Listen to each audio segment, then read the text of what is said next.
4 سے 5 بل پیش کرتا ہوں، نہ ہے کیا؟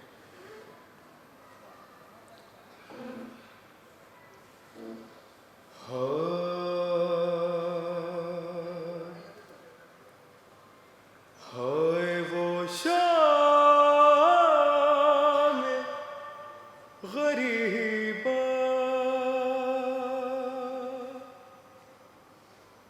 وہ اندھیرا صحرا،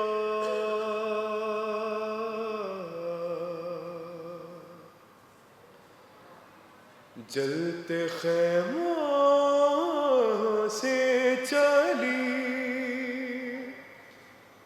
رن کی طرف،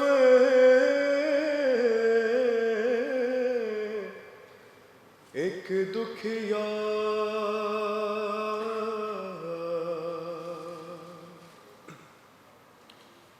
آگ دامن میں تھی، کانوں سے لہو جاری تھا، لاش پر باپ کی آ کر یہ سکینہ نے کہا، کب سے آواز تمہیں دیتی ہوں پیارے بابا، شام غریباں میں تھا سکینہ کا نوحہ، اٹھو بابا اٹھو بابا اٹھو بابا اٹھو بابا، میں کروں گی نا تماچوں کی کبھی تم سے شکایت، کیا نہیں آپ کو بابا اپنی بیٹی سے محبت، دیکھو پھوپھی سے آ گئے ملنے کو دادا، اٹھو بابا اٹھو بابا، تم سے بچھڑی تھی میں کچھ دیر تو ٹوٹی یہ قیامت، جانے کیا ہو گئی ہوگی اس کی 6 ماہ میں حالت، پاس تمہارے بن کے میں آئی ہوں صغرا، اٹھو بابا اٹھو بابا اٹھو بابا، اور زخم دکھتے ہیں بہت میرے، سنبھالو مجھے بابا،